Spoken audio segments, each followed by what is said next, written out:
When Helen Marsh called me on a Tuesday afternoon and asked if I could come help her move a couch, she held the phone the way she always had, like she was doing me a favor by letting me do her one. I hadn't heard her voice in 11 months.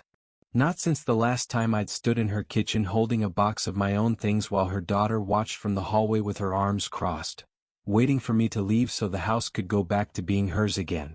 I said yes before I'd even decided to. That's the part one still can't explain to people.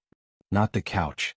Not the door she locked behind me an hour later, or the 4 words that came after it. The part one can't explain is why some part of me had been waiting 11 months for that phone to ring. My name is Dean Larkin. I'm 34 years old, I run a small framing and finish carpentry crew out of West Asheville, and until that Tuesday my life had the kind of quiet that people mistake for peace. It isn't peace. It's just quiet. There's a difference, and I'd made a career out of not looking at it too closely. I'd been divorced from feeling anything in particular for about a year, not officially divorced since Sophie and I were never married, just together long enough that ending it felt like one. We'd dated 3 years. It ended the way most quiet things end, not with a fight, but with both of us finally admitting out loud what we'd been pretending not to notice for months. She wanted someone who talked. I wasn't that. Not cold, just careful. Not distant, just economical. I say what needs saying and I let the rest sit. People assume a contractor's hands are the toughest part of him. Mine aren't. My hands do exactly what I tell them. It's the rest of me that's slow to move. After Sophie, I did what I always do. I worked. I built out 2 kitchens, finished a barn conversion out past Weaverville, took Sundays for myself and nothing else. I told my sister I was fine, and I meant it the way you mean fine, when you've stopped expecting more than fine and have gotten good at telling the difference between fine and something else so nobody has to ask twice. I had built something. Not a life exactly. A shape. A schedule, an empty side of the bed I'd stopped noticing, a truck that started every morning at the same time, a version of me that nobody had to worry about. Not broken, just efficient. That's what I told myself, and it held up fine as long as nobody asked me to hold it up under any real weight. My crew joked that I could frame a house faster with a bad night's sleep than most guys could with a full one, and they weren't wrong, and I let that stand in for a personality for longer than I probably should have. I had a good truck, a paid-off mortgage on a house I'd built half of myself, and exactly enough friends to fill a table without ever having to explain myself to any of them. It was, by every measure I used to grade my own life, a success. It just didn't have much room in it for anyone finding out what I actually wanted, mostly because I'd stopped asking myself that question sometime around the year Sophie and I started fraying at the edges, and never quite picked it back up. Helen's call didn't just disrupt a Tuesday. It disrupted the one question I'd successfully avoided for the better part of a year. Helen's call was the first thing in 11 months that didn't fit the shape. Helen lived in one of those Montford neighborhoods where the houses are 100 years old and act like they know it. Deep porches, gutters that need clearing every fall, a smell of wood smoke that starts in October and doesn't leave until March. Asheville does autumn better than it does anything else. Better than the leaf peeper tourists who clog the parkway every October ever managed to capture in a photograph, and Helen Street caught the season in a particular way, oak and maple leaning in over the road until the whole block looked like it was bracing for winter on purpose. I'd spent enough Thanksgivings in that house to know which stair creaked and which window stuck. Some of that knowledge doesn't go away just because the relationship that earned it did. I parked behind the green sedan and sat for a second before getting out, the way you do when you're about to walk into a room full of history you didn't ask to still be carrying. She met me at the door in a flour-dusted apron, the same one she'd worn for years, and hugged me like nothing had ended. "You look thinner," she said, which is what she always said regardless of the truth. "You look the same," I said, which was also always true and also not really an answer. The couch was in the front room, an ugly, heavy thing Helen had been meaning to replace since before I knew her. We wrestled it toward the door, and that's when I noticed the second car in the driveway. A green sedan, older, well-kept, parked at an angle that told me its owner didn't drive often but drove carefully when she did. "Whose car?" I asked. "Delia's here," Helen said too casually, the kind of casual that has been rehearsed. "She's out back. Don't mind her." I minded her. Not in a bad way. In the way you mind weather changing. I'd known Delia Voss for 3 years, since the second Christmas I'd spent at that house, when she'd shown up with a pie she'd made from scratch and a laugh that filled a room without asking permission to. She was Helen's oldest friend, a widow, a piano teacher who ran lessons out of a converted sunroom 2 streets over. 42 to my 34, though I'd never once thought about the number until this story made me count it. What I noticed about her first was never anything you could point to in a photograph. It was the way she listened, head tilted slightly, hands still, like she was storing what you said somewhere safe instead of just waiting for her turn to talk. It was the way she'd correct a student's hand position through the wall without breaking the conversation she was having with someone else in the kitchen. It was the small, unconscious hum she did when she was concentrating, barely audible, like a kettle deciding whether to boil. Only after all of that did I notice she had gray coming in at her temples that she'd stopped dying out, laugh lines she'd never once apologized for, hands that moved like she still played every day even when there was no piano in the room. Her one quirk, and I noticed it that very first Christmas and every time after, was that she always finished other people's sentences with the wrong ending on purpose, then let them correct her just to keep the conversation alive a beat longer than it needed to be. I remembered a night 2 years back, my second Thanksgiving at Helen's, before Sophie and I had even started fraying at the edges. The power had gone out during dessert, a whole grid failure that took out 3 streets, and while everyone else scrambled for candles and complained about the pie going warm in the fridge, Delia had simply pulled a harmonica out of her coat pocket. She carried one, always an old habit from teaching kids who couldn't afford instruments, and started playing something low and slow in the dark kitchen, just to give the room something to do besides panic. Sophie's uncle had grumbled about it. I hadn't. I'd sat there in the dark listening to a woman I had no business noticing fill an inconvenient blackout with something worth remembering, and I'd gone home that night and not mentioned it to anyone, because there was nothing to say yet, not really, just a fact I'd tucked away and told myself didn't matter. There'd been another moment, the following spring, when Delia had shown up at one of my job sites unannounced. Helen had sent her to drop off a forgotten toolbox, and instead of leaving it in the truck like anyone else would have, she'd stood at the edge of the frame for 20 minutes watching me and my crew set trusses, asking careful, specific questions about load-bearing walls that told me she actually wanted the answer, not just the conversation. You like knowing how things hold themselves up, I'd said, half a joke. Everyone should, she'd said, not joking at all. It's usually the difference between something lasting and something that just looks like it will. I'd thought about that sentence longer than I wanted to admit, driving home that night, windows down, radio off. I chose silence both times and for years after.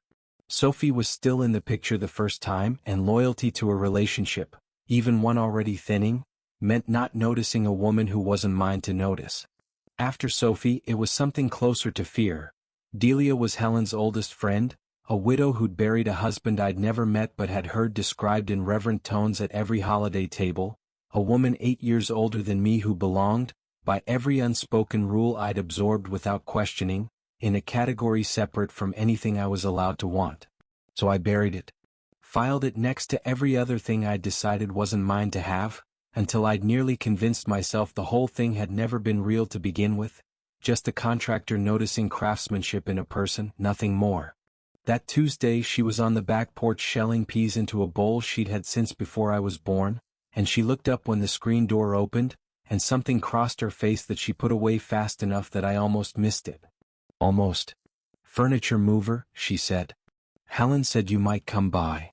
Helen said a lot of things, I said. Most of them true. That's the worrying kind.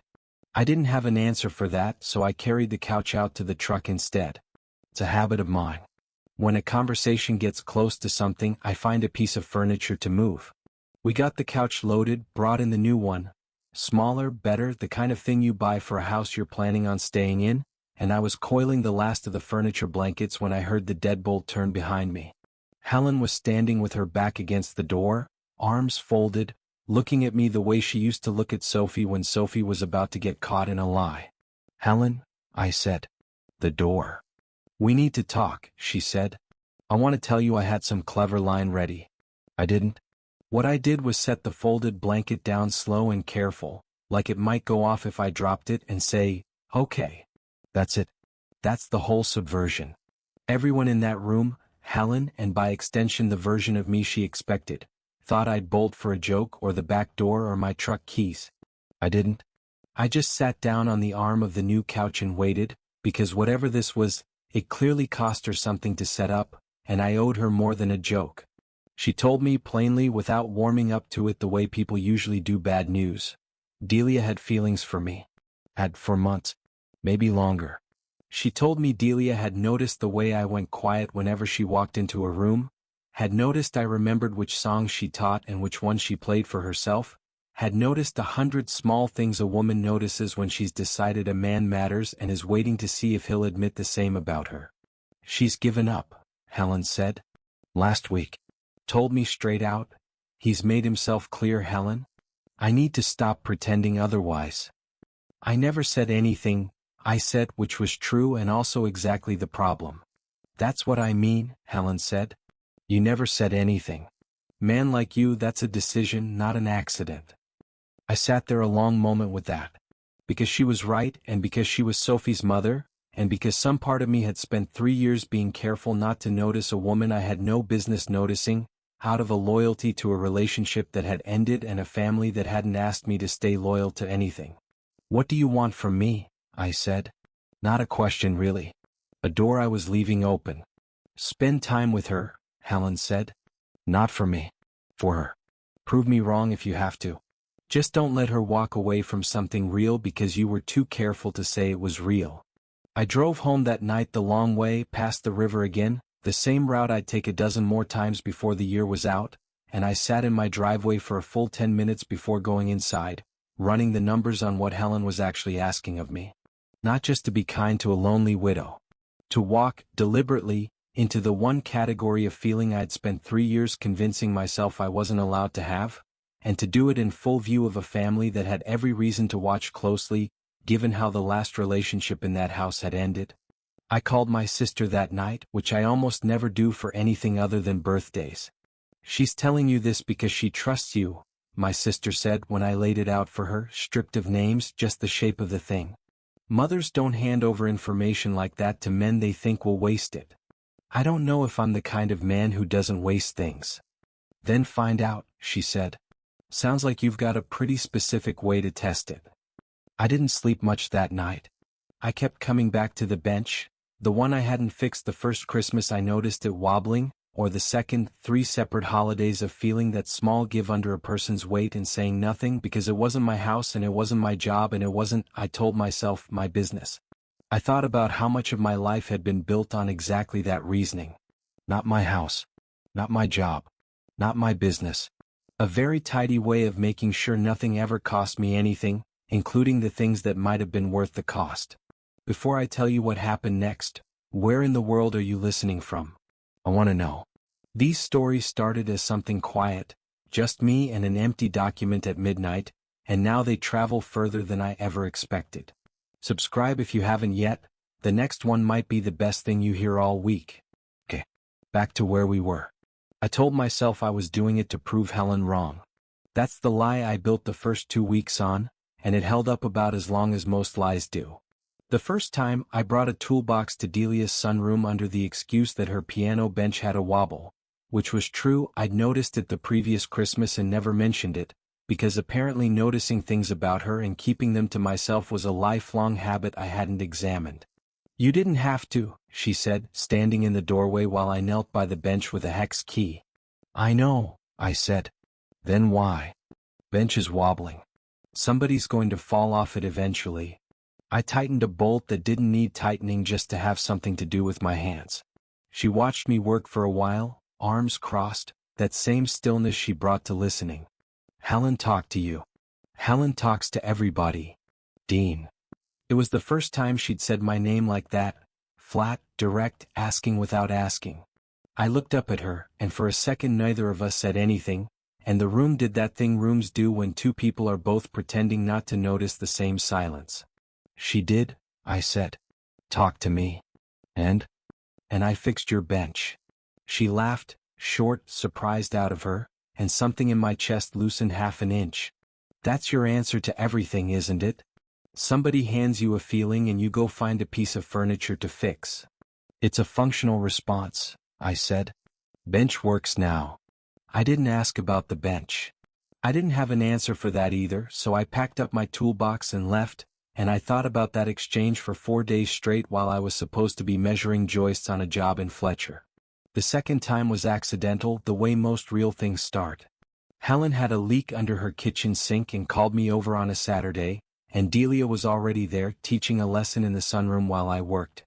I could hear the scales through the wall, a kid's uneven fingers finding a rhythm, and under the crawl of the pipe joint, I found myself listening for the moments Delia's voice cut in to correct a hand position, low and patient, never impatient even when the kid clearly wasn't trying. When the lesson ended and the kid's mother came to collect him, Delia walked into the kitchen to get water and found me still under the sink, wrench in hand, listening to nothing anymore because the house had gone quiet. "You've been in there a while," she said. "Pipe's stubborn. Or you like eavesdropping on scales." I came out from under the sink and she was closer than I expected, handing me a glass of water I hadn't asked for. Our fingers brushed on the handoff. Nothing, an inch of skin, the kind of accident you could swear didn't mean anything if someone asked you under oath. I didn't pull my hand back right away. Neither did she. We both noticed. Neither of us said so. "You're good with them," I said. "The kids." "I'm patient with them," she said. "There's a difference." "Is there?" "Patience is a choice you keep making. Good is just what people call it after enough choices stack up." She said it lightly, but her eyes didn't match the lightness, and I filed that away with everything else I wasn't saying out loud. There was a rainstorm in early September that caught us both without an umbrella, walking back from the farmer's market with bags of produce Helen had sent us to fetch together. Another one of her conveniently paired errands that had stopped being subtle sometime in August. We ran the last block to Delia's porch, both of us soaked through, laughing in the particular way people laugh when something ordinary turns briefly ridiculous, and she was toweling off her hair in the doorway when she said, breathless, "You didn't have to run. You could have just gotten wet slower." "Didn't want the tomatoes ruined," I said. "The tomatoes," she repeated, deadpan, holding up the bag, which had in fact kept every tomato perfectly dry the entire time. "Right. Very heroic. I have my priorities." She laughed again and reached up without thinking to smooth a piece of wet hair off my forehead, an unconscious mirror of the gesture I'd made with the flour and the tomato pulp weeks earlier, and her hand stayed there a half-second longer than smoothing hair required, her palm briefly flat against my temple, warm despite the cold rain on both of us. Neither of us moved. The rain kept coming down behind me off the porch eave in a steady curtain, and for one long second the whole world narrowed down to her hand and my face and the sound of water. Then she pulled back, cleared her throat, and said something about getting the produce inside before it caught a chill, which made no sense at all, and we both knew it made no sense, and neither of us pointed that out. 3 weeks in, we'd fallen into something that wasn't quite friendship and wasn't quite anything with a name. Sunday dinners at Helen's where Delia and I ended up doing dishes together while Helen conveniently disappeared to check on something upstairs, porch conversations that ran 2 hours past when they should have ended, a running joke about her terrible taste in radio stations that had no reason to be as funny as it was every single time. Helen's sister-in-law, a woman named Carol who I'd met exactly twice, cornered me in the driveway one evening after dinner while I was loading tools into my truck. "She hasn't laughed like that in years," Carol said, nodding toward the house, where Delia's voice carried faintly through an open window. "Not since Tom died. You know that, right?" "I didn't know that," I said, which wasn't entirely true. "I'd known it the way you know a fact without letting yourself feel the weight of it." "She talks about you," Carol said. "Not to you. About you. There's a difference, and I think you know that too." I didn't answer. I got in my truck and drove home the long way past the river, windows down, and I didn't turn the radio on the whole drive because I didn't want anything competing with the thing I was trying not to think about. There was a night in the middle of that stretch, early September, still warm enough to sit outside without jackets, when Delia asked me to help her move the piano in the sunroom 6 inches to the left, because the afternoon sun had started catching the keys wrong and throwing a glare her students complained about. 6 inches. That's the whole job. It took less than a minute once we actually did it, and somehow we spent 45 minutes getting there because she kept changing her mind about the angle and I kept letting her, because standing in that room with my hands on the same piano her hands touched every day of her working life felt like being let into something private that had nothing to do with the furniture at all. "There," she finally said, stepping back to check the light. "Perfect. You said that 20 minutes ago. I was wrong 20 minutes ago. You're allowed to just say it's fine the first time," I said. "Save us both the trouble." "Where's the trouble in 45 minutes with good company?" she said, and then went very still, like she'd said more than she meant to, and busied herself wiping a smudge off the keys that I was fairly sure wasn't there. I didn't push it. I never pushed anything with her, that was the whole shape of me, careful past the point of usefulness sometimes. But I noticed the sentence, filed it next to the others, and drove home that night replaying it more than the job actually deserved.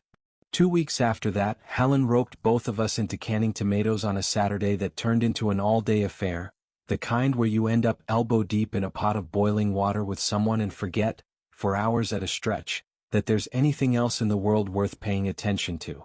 Delia had flour and tomato pulp on her forearms and a strand of hair stuck to her cheek that she kept trying to blow out of the way instead of using her hands, since her hands were never clean for more than 90 seconds at a time. Eventually I reached over without asking and tucked it behind her ear for her.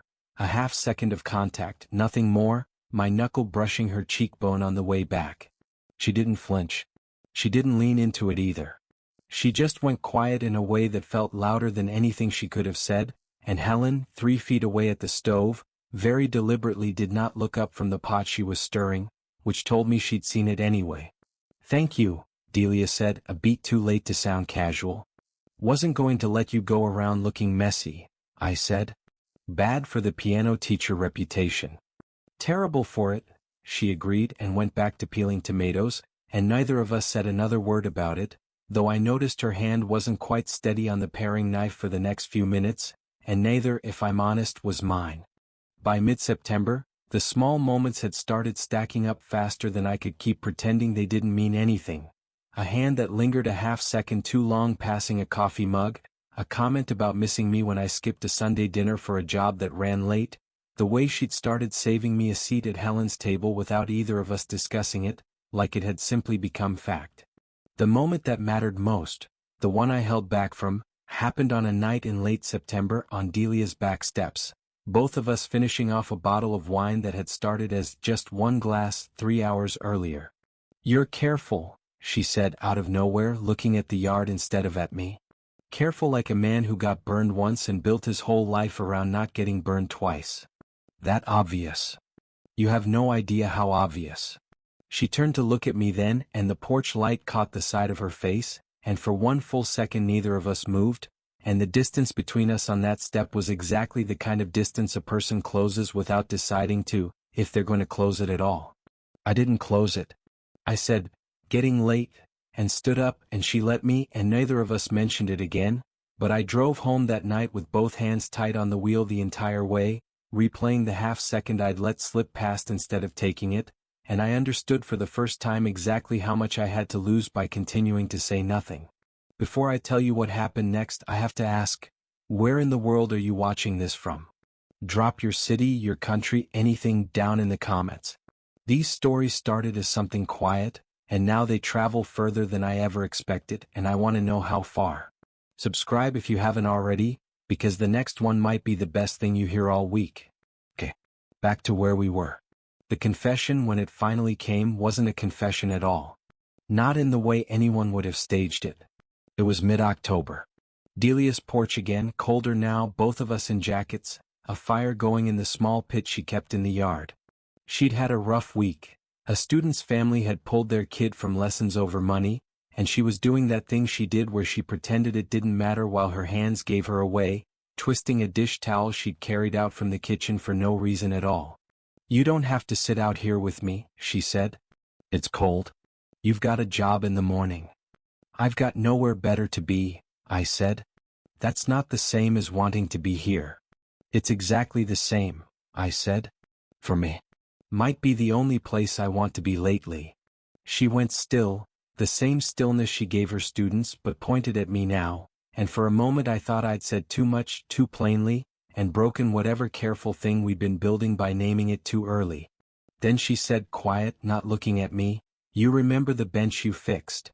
"Sure. I never told the piano tuner about that wobble. 3 years and I just lived with it. Didn't think it was worth fixing." She finally looked at me.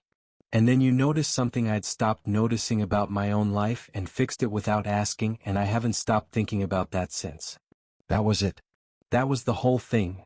No grand line, no declaration, just a woman telling me about a wobbling bench and meaning something entirely different, and me understanding every word of it. "I should have said something sooner," I said. "About the bench. About a lot of things." "You're saying something now." "I'm trying." She reached over and took the dish towel out of her own hands, finally, like she'd needed something to do with them and had just now given herself permission to stop. And then she reached that same hand toward me, slow, giving me every chance to stop it, and rested it against the side of my jaw. I didn't stop it.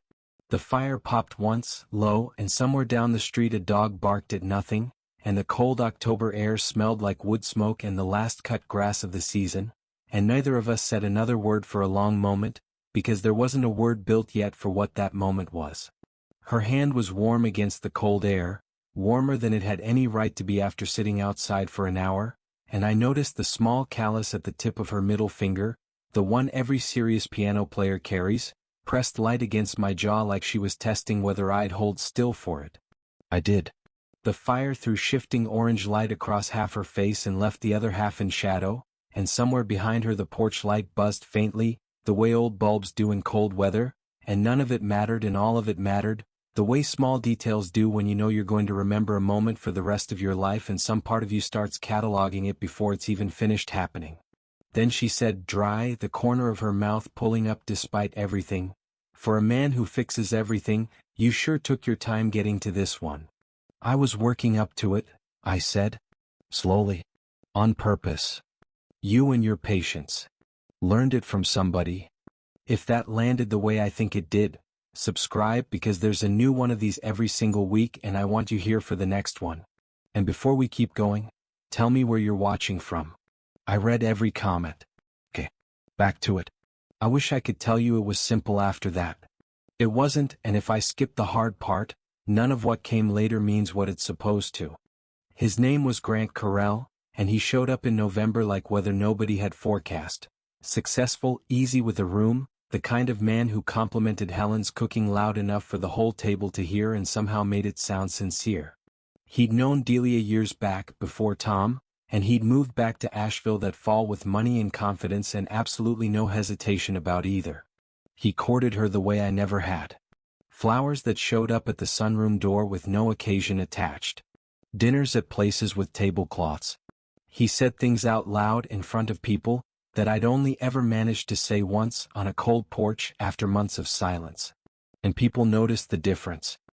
He's not afraid to show her she's wanted, Carol told me at Thanksgiving, not unkindly, just honest in a way that landed like a blow anyway. That matters, Dean. After Tom. After you took so long. I didn't have an answer for that. I'd earned the accusation. What turned it, what made the difference in the end, wasn't charm. It was what Grant did when the charm stopped working on its own. He started talking. Quietly at first to Helen, to Carol, to anyone who'd listen, little comments about how Delia had always had trouble letting people in, how maybe her hesitation with him was about old wounds, rather than any actual choice she was making. He painted her, gently and deniably, as someone too damaged to trust her own judgment, someone who needed to be convinced into her own happiness for her own good. Neighbors started repeating it. Friends started looking at her sideways, the way you look at someone you've decided needs saving from herself. I watched it happen for 2 weeks before I did anything because doing something meant admitting, out loud, in public, exactly how much she mattered to me, and old habits don't undo themselves just because a hand rests against your jaw one October night. Then I heard him say it directly to her, at a dinner at Helen's, gentle and reasonable and devastating. "I just think you deserve someone who's never made you doubt it, Delia. That's all I'm saying." And I watched her flinch, small, controlled, the same way she controlled everything, and something in me finally moved faster than I could think it through. She's not confused, I said, and the table went quiet. She's careful. There's a difference, and you'd know that if you'd actually listened to her once instead of talking about her. Dean, Helen started. No, I said. He's been telling people she doesn't know her own mind for 2 weeks, and nobody said anything because he says it nice. I'm saying something. I looked at Grant.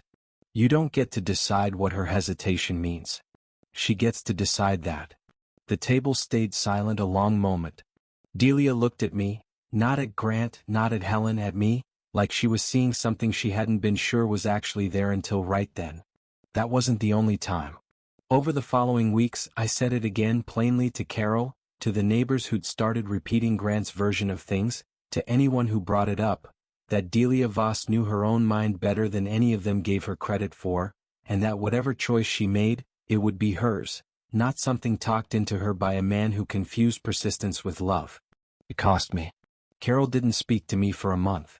A couple of the old Sunday dinner crowd started finding reasons to be somewhere else when I showed up. I didn't take any of it back. Grant caught me alone once in the church parking lot of all places, and tried the reasonable man voice on me directly. I don't understand why this has to be a competition, Dean. I'm not the villain here. I just think she deserves someone who's certain.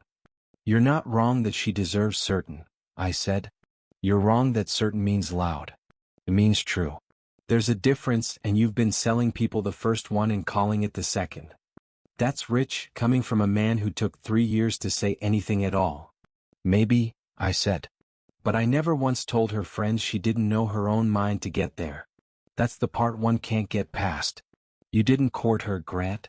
You campaigned for her like she was an office you were running for, and you got half the neighborhood to vote before she'd even decided if she liked you. He didn't have an answer for that. I got in my truck and drove away before he found one because I'd said everything I actually meant, and anything after that would have just been noise, and I'd spent enough of my life being careful about noise to know the difference now. The last straw came at Helen's Christmas gathering when Grant, 3 drinks in, made a comment loud enough for half the room to hear about how some women just need permission to want something good for once, looking directly at Delia when he said it, and I watched her flinch again, the same controlled flinch from Thanksgiving, and something in me went past careful entirely. That's enough, I said, not loud but the kind of quiet that stops a room faster than shouting does. She doesn't need permission from you or anybody else. She spent this whole fall being talked about like she's a decision somebody else gets to make. She's not. Say one more thing like that in front of her and you can find somewhere else to spend your Christmas. Nobody said anything for a long moment. Grant set his glass down and something in his face shifted. Not anger, just the recognition that the room had quietly stopped being his. He left not long after. He didn't come back around much after that, and the talk that had followed Delia around all fall went with him. For the first time in the whole slow, careful mess of my life, I wasn't just noticing something and staying quiet about it. I was standing in a room, publicly at a cost, saying it was real. But sometimes proving something arrives after the damage is already done. By December, Delia had stopped answering half her calls. She told me when I finally cornered her on the porch again, that she was tired of being discussed instead of asked, tired of being the reason 2 people who used to be friends now avoided each other at church, tired of feeling like her own life had turned into a subject other people debated over coffee. I got an offer, she said. A friend from the conservatory teaching in Lyon. 6 months, maybe longer. She wasn't looking at me. I think I'm going to take it. Delia. I need somewhere nobody's arguing about me, Dean. I need to remember what quiet feels like when it isn't about anyone else's opinion of my choices. I understood it. That's the part that made it worse. I understood every word because it was the same instinct that had kept me quiet for 3 years before any of this started. Running from noise by going somewhere silent. I knew that shape from the inside. When do you leave? I asked, and my voice came out steadier than anything in my chest. January. I had 6 weeks. I spent the first 2 of them doing what I always do when something matters too much to look at directly. I worked. Framed a garage. Finished a staircase. Told myself I was giving her the quiet she'd asked for. It was Helen, of course, who finally put the wrench in my hands the right way. You're doing it again, she said, cornering me in her kitchen the second week of December. Fixing everything except the one thing that actually needs fixing. She asked for quiet. She asked for quiet from people who talk about her instead of to her, Helen said. You've never once been that kind of loud, Dean. Don't start confusing yourself with Grant now, out of some idea that leaving her alone is the same as respecting her. I thought about the wobbling bench. 3 years she'd lived with something small and broken because nobody had noticed it was worth fixing, until somebody finally did, without asking permission first, because some things you fix quietly and let the person decide what it means. I thought about Lion for 2 days straight, turning it over on job sites in my truck, at 2 in the morning, staring at a ceiling that had nothing useful to offer. Part of me understood that letting her go quietly might be its own kind of respect, that chasing a woman across an ocean could look, from the outside, exactly like the thing Grant had done all fall, just with better intentions and a bigger gesture. I didn't want to trade one kind of loud for another. But there's a difference between chasing someone and simply finishing a sentence you started months too late, and I spent those 2 days figuring out which one I actually meant to do. I bought a plane ticket the next morning. Not to follow her to Lion, she hadn't left yet, and that would have been its own kind of loud, its own kind of Grant-shaped mistake. I bought a ticket for the week before her flight so I could stand in front of her one more time and say the thing I'd spent 3 years and one very expensive lesson learning how to say. I found her on the back porch, the one with the fire pit, packing boxes stacked against the wall behind her like a countdown. She looked tired in a way that had nothing to do with sleep. You didn't have to come, she said, though something in her voice said otherwise. I know, I said. Bench works fine on its own. I came anyway. She almost laughed. Almost. Dean? I'm not here to talk you out of Lion, I said. If quiet's what you need, I'm not going to be the reason you don't get it.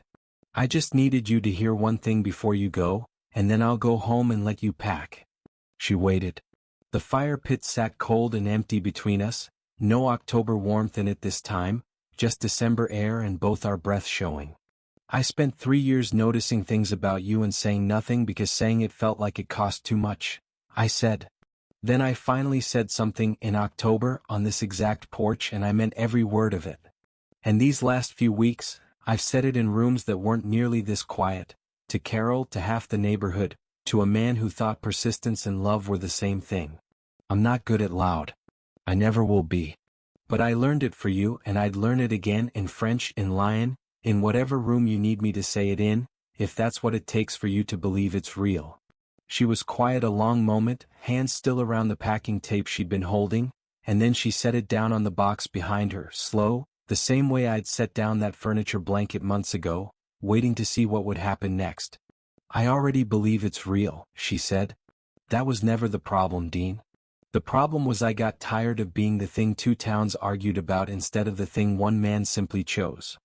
Then let me choose you loud enough that nobody gets to argue about it again.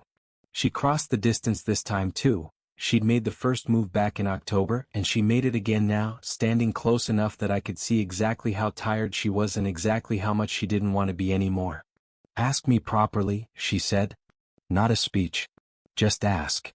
Stay, I said. Or don't, and I'll follow you to Lion and fix every wobbling thing in that city until you believe me. Either way. I'm not going quiet on this again. For a moment neither of us moved, the December cold settling around us, her breath visible between us in the porch light, and I understood that whatever happened next was hers to start, the same way it had been back in October. She'd made the first real move then, and she made it again now, closing the last of the distance herself, slow, like she wanted to be sure I saw it coming and had every chance to step back if I meant to. I didn't step back. She kissed me first. Soft, at first, the kind of kiss that isn't asking permission so much as confirming something both people already know, her hand at the back of my neck, mine finding her waist like it had been waiting 3 years for an invitation it finally got. It went slow for exactly as long as slow felt, honest, unhurried, her mouth patient against mine the way her hands were patient with a struggling student, and I felt the tension of 6 weeks of silence finally let go somewhere behind my ribs, a physical give, like a board settling once you've finally driven the last nail home. And then it wasn't slow anymore.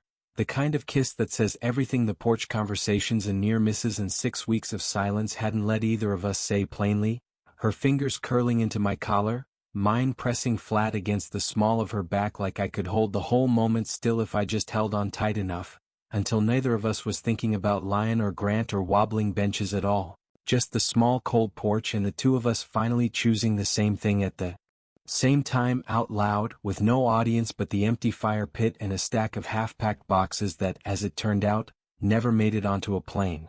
When we finally broke apart, she rested her forehead against mine for a long moment, both of us breathing harder than a kiss should account for, and laughed once, quiet, almost disbelieving.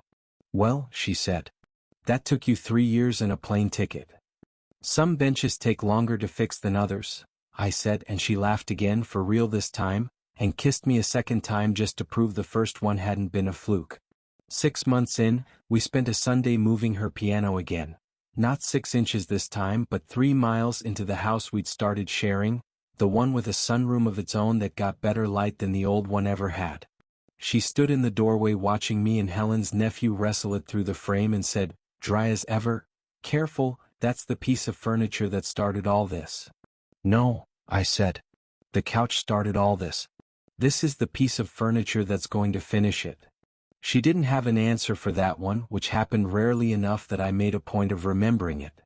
A year in, Sophie, my ex, the reason any of this began in the first place, sent a short, kind text out of nowhere, the first contact between us in 2 years. "Heard about you and Delia. Good for you both. Mom always did know what she was doing." I read it twice, then showed it to Delia, who laughed the real laugh, the one Carol had said she'd stopped having, and said, "Your ex has better instincts than half this town put together." 18 months later, that same fire pit was lit again, late June, and Delia's sunroom had 2 pianos in it instead of 1, because she'd taken on twice the students since word got around that the careful widow had gotten considerably less careful about her own happiness. She still finished my sentences wrong on purpose. I still fixed things in her house before she asked. Habits, it turns out, are just love with the label removed. The proposal happened on that same porch, no audience, no announcement. I knelt down by the exact spot where a wobbling bench had once needed fixing and said, "Found one more thing in this house that needs tightening down for good." And she laughed the way Carol had said she hadn't laughed in years, and said yes before I'd even finished getting the ring out of my pocket. We got married the following spring, small in Helen's backyard, and when the officiant asked how we met, Delia looked at me across the fire pit, same one moved to the new yard for the occasion, and said, dry as ever, "His ex's mother locked us in a room together." "Technically," I said, "she locked the front door. We were already free to go out the back." "You didn't though." "No," I said. "I really didn't. So, that's the story." What would you have done if the person worth loving was standing right in front of you, and the only thing stopping you was how long you'd already stayed quiet? Have you ever been in something even close to that, where doing the safe thing and doing the right thing pointed in 2 completely different directions? Tell me in the comments, and tell me where in the world you're watching from. I read every single one. If this one stayed with you, leave a like, subscribe, and I'll see you in the next one.